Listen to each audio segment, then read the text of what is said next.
What will happen to China if Donald Trump wins the elections? Think about it. Donald Trump came to Washington with a completely anti-China rhetoric, approved tariffs that went down in history as one of the largest tax hikes for Americans in peacetime, and since then, China went from being the #1 trade partner, the most popular guy at the party, to being a military, economic enemy and practically the devil himself. So, will things get even worse if Donald Trump returns to the White House? The truth is, whether Donald Trump wins or not, the alternative doesn't seem much better. Joe Biden hasn't eased up, quite the opposite. During his tenure, he has not only maintained the tariffs but has added more fuel to the fire. Because, do you know laws like the Inflation Reduction Act or the CHIPS Act? All these are laws that Biden has approved to sink the Chinese tech sector in favor of the American one. And you may wonder, wouldn't it be better for both powers to collaborate instead of declaring absurd economic wars? Well, yes, and in fact, that was the norm over the last few decades.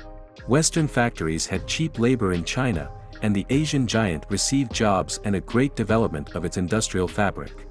The problem is that over time, factories that produced plastic trinkets learned to manufacture products with much more added value.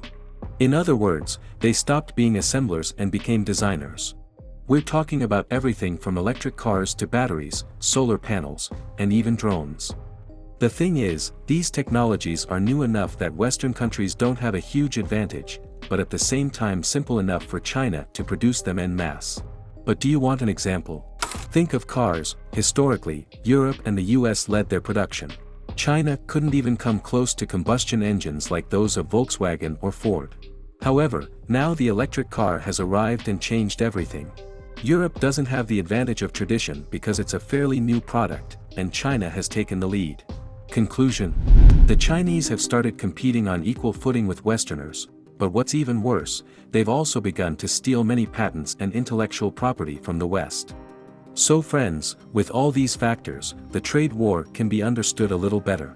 And look, we don't defend it, but what we can't deny is that there are underlying reasons behind it. Now, what exactly does this war consist of? With what mechanisms does the US attack Chinese companies? How does the Asian giant respond to these attacks? And perhaps the most important question, who is winning? Stay tuned.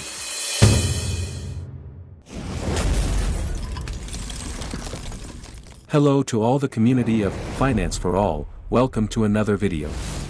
By the way, the trade war between the United States and China has plunged Hong Kong into a deep crisis. The city's economy has contracted in 3 of the last 5 years, while its stock market, still one of the most important in the world, has fallen by nearly 50% since 2018. However, things might be starting to change. Pessimism around this city might have gone too far, potentially creating a great opportunity for investors worldwide. At the risk of oversimplifying, we could say that the American strategy has 2 main pillars: attacking Chinese production and boosting domestic production. But let's start with the first. How on earth does the United States plan to attack Chinese factories? The first key is to deprive their factories of microchips.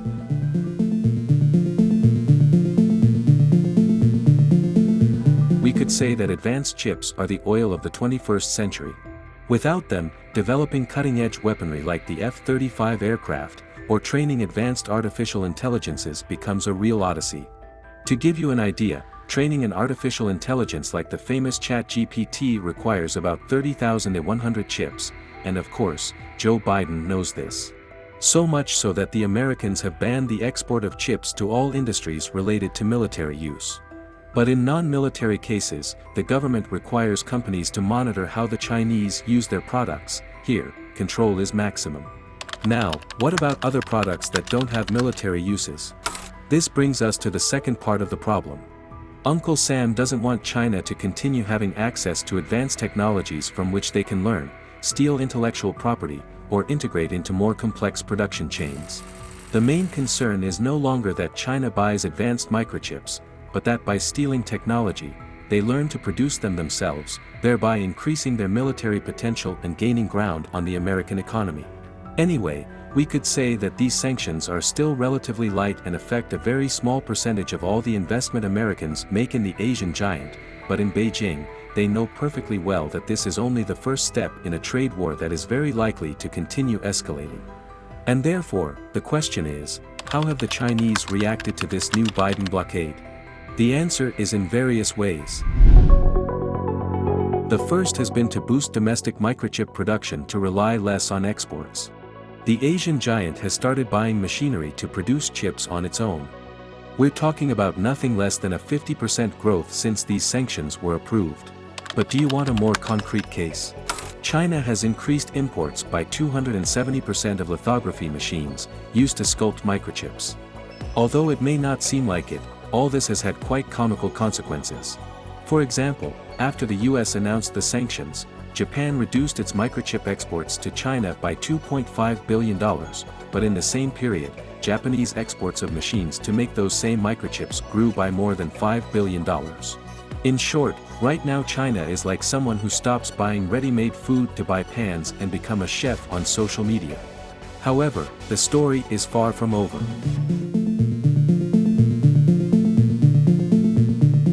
Despite the ban, the latest model chips are still making their way to China, and the worst part is that nobody really knows how. Many of you might think that a large black market controlled by mafias and criminal organizations has emerged, right? The answer is no. It's more likely that the microchips are being smuggled in by specific individuals. For example, a university professor who orders 100 chips for his project when he only needs 95, and sells the remaining 5 to China.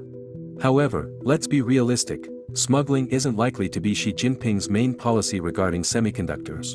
After all, you can't depend on a tiny black market forever. So, what's the solution then? Probably continuing to improve domestic production. However, it's not going to be all roses. On one hand, the machines they've bought to manufacture chips are not the latest models, which are necessary for making the most advanced microchips. Maybe in the future, China will be able to make these machines itself, but for now, it will have to settle for somewhat slower chips. On the other hand, it doesn't seem that China will be able to keep importing these machines for much longer. The import boom of machines has mainly come from two countries, Japan and the Netherlands. For example, Dutch company ASML increased its sales to China from 14% of its production to 29% in just 1 year. But, as expected, the US hasn't remained silent.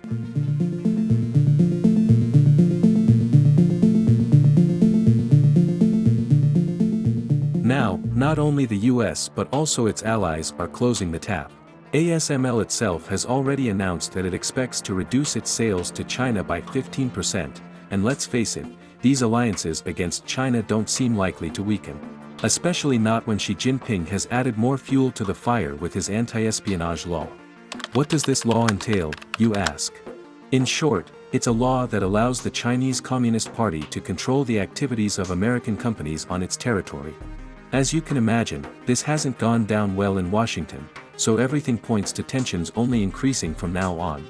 As we've mentioned, this is only one of the two pillars of the American strategy. Believe me when I say that the US isn't just content with wanting to reduce China's production, it also wants to become a manufacturing powerhouse itself.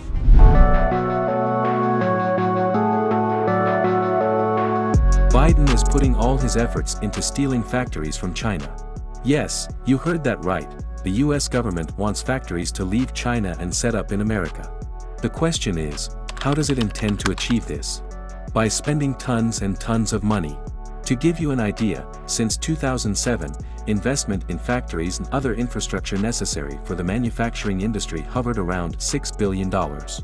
Well, Biden has tripled that figure, and it now exceeds $18 billion, or to put it another way, at least in terms of bringing production back to the US, Joe Biden has made Donald Trump's famous "Make America Great Again" a reality. So far, we've seen how Biden subsidizes the domestic industry, but it doesn't stop there.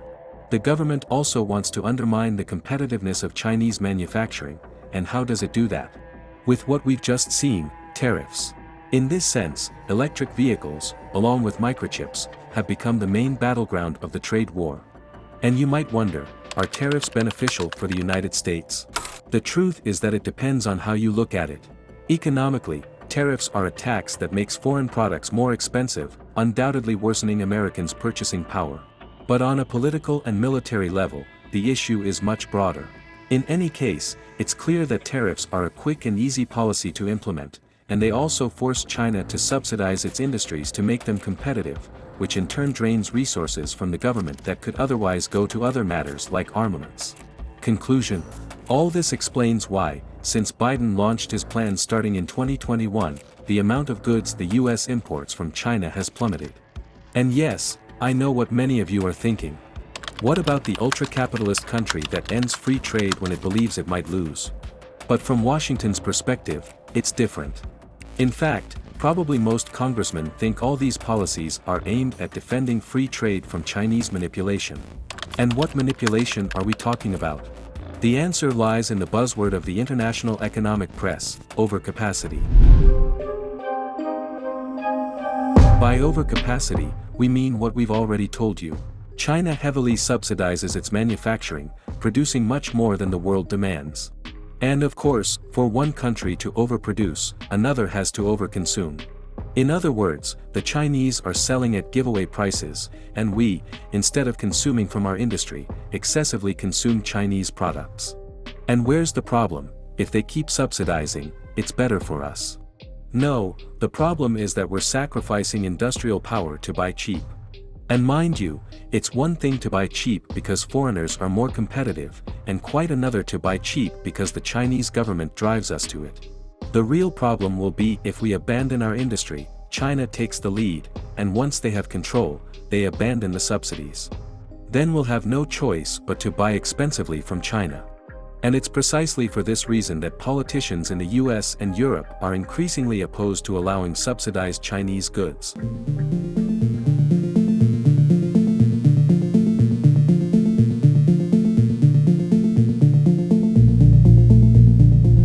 Now, this doesn't mean that Americans don't subsidize their companies. Of course, they do, but at a fundamentally different level. What if I told you that Biden's subsidy policy could be a great failure? So far, we only have data on how much money is going to the manufacturing sector, but many of the projects could turn out to be a bottomless pit. Do you want an example? Well, just to mention one of the many similar cases, a $7.5 billion plan to build electric car chargers has resulted in only 7 stations being constructed across the country over 2 years. And the problem isn't just that, under the pretext of cutting ties with China, the US is not making much effort to improve its trade relationship with allied countries. Joe Biden blocked Japan's purchase of US Steel, an American steel company, declaring, "American steel will be worked by Americans," pure nationalism, as always.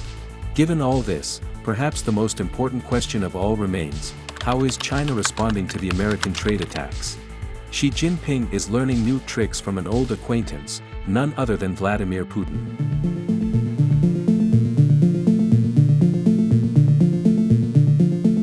Just as Russia evades sanctions on its oil by slapping a "Made in Kazakhstan" label on it, China is doing the same with Mexico.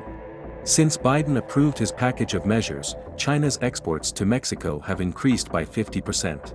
And it's not just Mexico, the same is happening in other countries like Vietnam.